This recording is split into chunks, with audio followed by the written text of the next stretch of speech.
That was good, y'all. Welcome back to Kid Tosh. Today we're going to be recapping, I believe, what was it? The 7th day of the NBA playoffs. Yes, that means we've been through a full week of NBA playoffs. We've had so many exciting moments and games, and it just keeps getting better. Today we're going to be recapping the Boston Celtics in Chicago for Game 3, Houston Rockets in OKC for Game 3, and the Clippers in Utah for Game 3 as well. Today's games, when I'm recording this, are Bucks, Raptors, Wizards, Hawks, and then I believe we had Spurs, Grizzlies, and Blazers, Warriors. I'm going to be doing predictions at the end of the video for those 4 games. Or actually, I can't because at the time I make this video, I've already seen the Bucks game. So I'll do predictions for the last 3. I'm sorry I couldn't get this recorded earlier. But yeah, we're going to be recapping the 3 games from yesterday, and we're going to start with Boston in Chicago. Chicago leading this series 2-0 at the time of this game, and the Boston Celtics desperately needed a victory in this Game 3, and it was going to be a lot easier for them considering the fact that the Bulls, my team, we just lost Rajon Rondo to injury, fractured thumb, out indefinitely, bad news, and you could really tell in this game because the Celtics came out and they operated their offense pretty well. Their defense was fantastic in this one, and it was mostly just a lack of ball movement. And the Bulls, I mean, it's crazy to think that the impact of Rajon Rondo is this much, but they only had 11 assists. We only had 11 assists in this game. And incredible because we've been passing the ball so well over the last few games, but so many turnovers and just not a lot of buckets, not a lot of passing, playmaking, getting guys open shots. It was a shame. We were 6 of 21 from the three-point line. And Jimmy Butler and Dwayne Wade, our 2 best players who, we rely on to get us going, just really didn't have good games at all. Jimmy Butler, 7 of 21, Wade 6 of 18, and it was just bad. Jimmy Butler minus 27. He really didn't play well in this one. He had his first really bad game of the NBA playoffs. And for the Boston Celtics, they got balanced scoring pretty much from everybody. Jay Crowder chipped in 16. He was a plus 23, which is a team high, game high. Avery Bradley had 15 points. Al Horford had 18, 8, 6, and 4 steals. He had a fantastic game, his best of the NBA playoffs so far. And Isaiah Thomas, 16 points, 9 assists. Didn't need to do a whole lot because the Celtics really played team basketball. They're looking more and more throughout this game like, where they were seated at. Still not leading this series, which is interesting because, it's funny to see a team down 2-0 get such a dominant win. And that's basically what they did. I mean, this game, the Celtics got up 20 in the second quarter, but the Bulls cut the lead down to, I believe it was 2 in a matter of minutes. And then the Chicago Bulls pretty much just laid an egg in the second half. Didn't go too well, especially on that offensive end. And the Boston Celtics bounced back. They get the win. And before this game, I had the Bulls winning in 6. After this game, I think I'm going to stay with that prediction. I don't want to say that, because this game, it's a statement win for the Boston Celtics. We know that this team, they're not going to roll over. They're not just going to give up. And if they lost this game, this would have been a done deal, I thought. Because, look, you see the Celtics not able to beat the Bulls twice, and then Rondo gets injured. And if they lost this game, then it would have been like, okay, they can't even beat the Bulls without Rondo. Their morale is just going to plummet. Confidence is going to be so low. It wouldn't seem like there would be any shot at that point. But with the win here, this is a series again. I mean, this really is going to be very interesting to see how the Bulls bounce back in Game 4. If the Bulls take Game 4, then a 3-1 lead, which, as we all know, isn't safe, but is a pretty sure sign of a series win. Don't know about it, though. And if Boston wins Game 4, then they're definitely favored. I mean, they go back home for Game 5 with a 2-game win streak. I mean, that's huge. So the Bulls, that's a huge game, especially for the Chicago Bulls in Game 4. Game 2 of the evening was the most interesting series in this NBA first round 2017 playoffs. It was Houston Rockets in OKC. We get to see James Harden versus Russell Westbrook 3. And the story so far in this series was the fact that James Harden had been spectacular in the first 2 games. Absolutely fantastic. And Russell Westbrook simply wasn't. I mean, yes, Russell Westbrook put up some huge numbers, but if you were watching the game, we all knew that in that first game, Westbrook was really bad. And in that second game, he shot his team out of the game, and he look, he just had 2 really bad games. So in this third game, Russell Westbrook came out with that approach in that he had in the first 3 quarters of that game. I mean, he was fantastic in the first 3 quarters of game 2. Don't get me wrong, but it was the fourth quarter where he really just undid all of that. In this game, it looked like he was playing like that for the whole game. He dropped 32 points. He had 13 boards, 11 assists, 11 of 24 from the field. And Westbrook played one of his more efficient, more under control, and smarter games. He was having a very positive impact on his team. And he went toe-to-toe with James Harden, who was on the other end, putting up 44 points, 6 boards, 6 assists. He was 11 of 21. And wow, I mean, James Harden is bringing it. I mean, there were questions before the playoffs about, okay, in the past we've seen James Harden not really show up in the playoffs. All of that talk has just been put to rest. Throughout his first 3 games, he's been phenomenal. Might be the playoffs' best player so far. I mean, actually, I'd probably say LeBron James, but he's right up there in that conversation.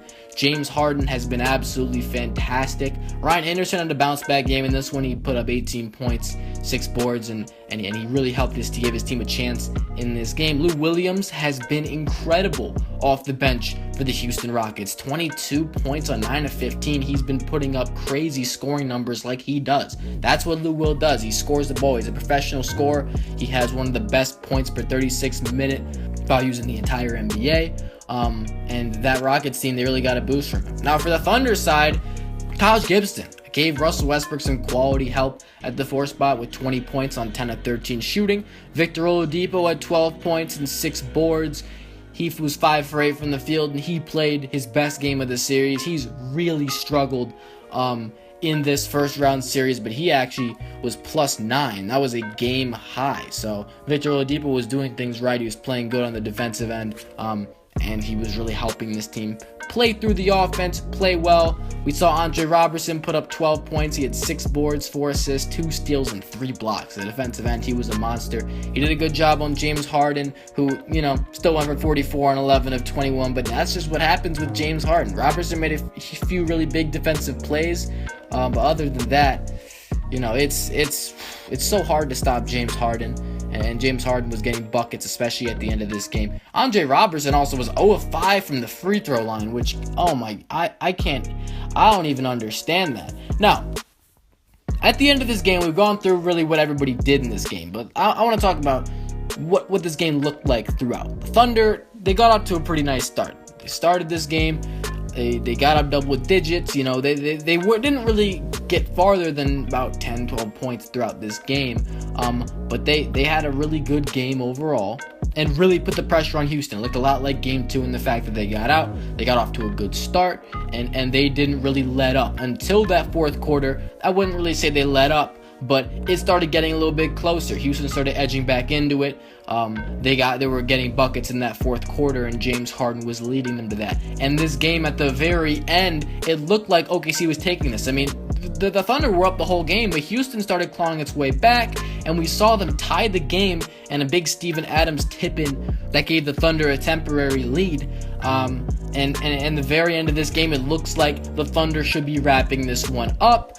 But Russell Westbrook missing a few free throws down the stretch of this game gave the Rockets a legit chance, down only 2 points in a game where it looked like, they had to intentionally foul. You think, look, if the Thunder knock down these free throws, they'll be good to go, but they didn't. And James Harden, man, I have a few problems with this last second possession. Look, I know that James Harden is capable of making this shot, but what I feel like would have worked here is if James Harden got a pick and roll, he drives in, and if he can't get a layup, he can get a shooter open, and I think that's a better shot than the one he took. I think that if you do what's been getting you back in this game, you get inside, you make the defense adjust you, then you can really get a good shot out of this. And if you really wanted the 3, you could have a Ryan Anderson shoot that, or you could have Trevor Ariza shoot that.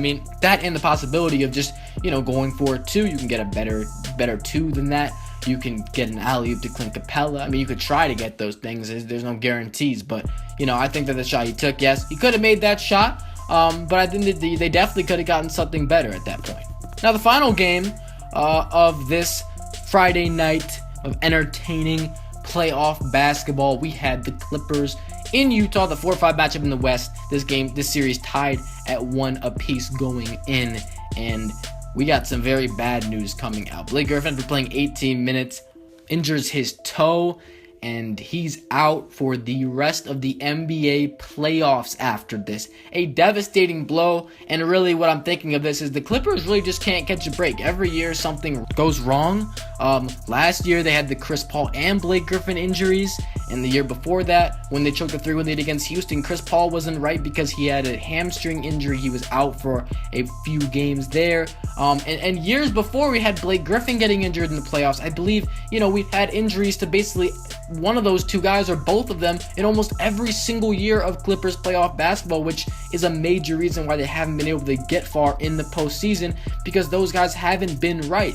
And this is just another example of them not being able to stay healthy. They're probably going to move on with this squad in the offseason, because now with Blake Griffin going down, Utah Jazz aren't really at much of a disadvantage not having Rudy Gobert there, because they kind of cancel each other out. I mean, you can look at it specifically and be like, okay, well, Gobert offers that defensive advantage, Blake Griffin offers a scoring punch, and they're obviously different players, but they're both major factors, and they're both out. But the difference is that Gobert could come back. I mean, he could be back in this series. I don't know what his timetable is, but I'm pretty sure he's not out for this series. I think he can come back in one of these games. Blake Griffin's done, and that's tough. Chris Paul in this game took over down the stretch. We saw a great performance from him and Gordon Hayward. Hayward poured in 21 in just the first quarter, had 40 for the game. That's a playoff career high. And I don't think he's even had a 40-point game in his NBA career, so that's pretty cool. George Hill had a big game with 26, but like I said, Chris Paul, he just took over down the stretch. I mean, he realized what was at stake. He realized what he needed to do, and Chris Paul is one of those players that you feel like you could get more out of him a lot. He's really good at scoring the basketball, but he doesn't try to score it as much as he maybe should. And CP3 put up 34 points, 10 assists, 7 boards on 12 of 22. And he absolutely killed it on the stretch of this game. I mean, he wasn't playing around, and the Clippers really rattled the Jazz at the end. And I had a feeling watching the end of this game, like, it just looks like the Clippers are going to close this out, because they just looked more mentally under control. Their possessions were getting them farther. The Jazz, offensively, they really weren't getting a lot down the stretch. The shots they were throwing up weren't very productive for them. And this series is now so hard to predict, because I'm looking at both these teams. They're both now losing a piece, and I think I'm going to have to lean with the Utah Jazz. I mean, it really depends on this game 4, and the Clippers are up 2-1, so that will have an effect. But look, the Jazz take game 4, they're in perfect position to win this series, I think. But if they lose game 4, okay, see, that's the problem. The Clippers lead the series, and they need a game 4 win to contend in this series. But I'm not sure, are they going to get that? You might see just Chris Paul absolutely just come out guns a-blazing in this game 4. I don't know. I think I'm going to stick with my original prediction. Clippers in 7 for this. It's going to be crazy. I don't know how this team continues to take these terrible blows. But one thing I do know is the Clippers are probably used to playing without Blake Griffin. They play without him so much with this squad. So they probably know what they're doing. They're probably better equipped than a lot of other teams losing one of their stars. So I think that they have reason to be confident there. But beyond the first round, there really isn't. I mean, you're playing the Warriors next round. If you win this, future doesn't look bright for the LA Clippers. I also forgot to say for the Rockets Thunder that I'm still gonna say Rockets in 5 for that, because the Thunder barely got that victory. I mean, the Rockets are really good. They shouldn't have won the game, right? But they shouldn't have been as close as they were. The Thunder let them back in the game, and the Rockets they'll always stay in a game with that offense. Now, to predict today's games that aren't the Raptors-Bucks, if you didn't know, the Bucks lost to the Raptors today, 87-76, to tie the series at 2 apiece. I'll talk about that game tomorrow. But the other games today, we have Wizards-Hawks, which I haven't started watching yet.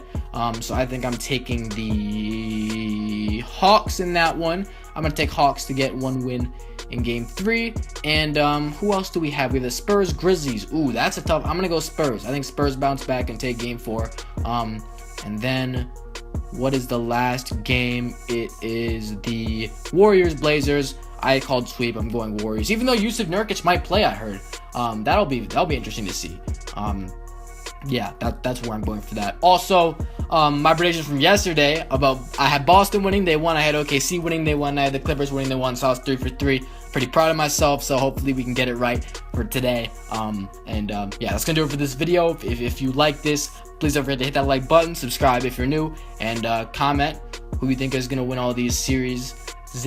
How screwed are the Clippers without Blake Griffin? Were they screwed already?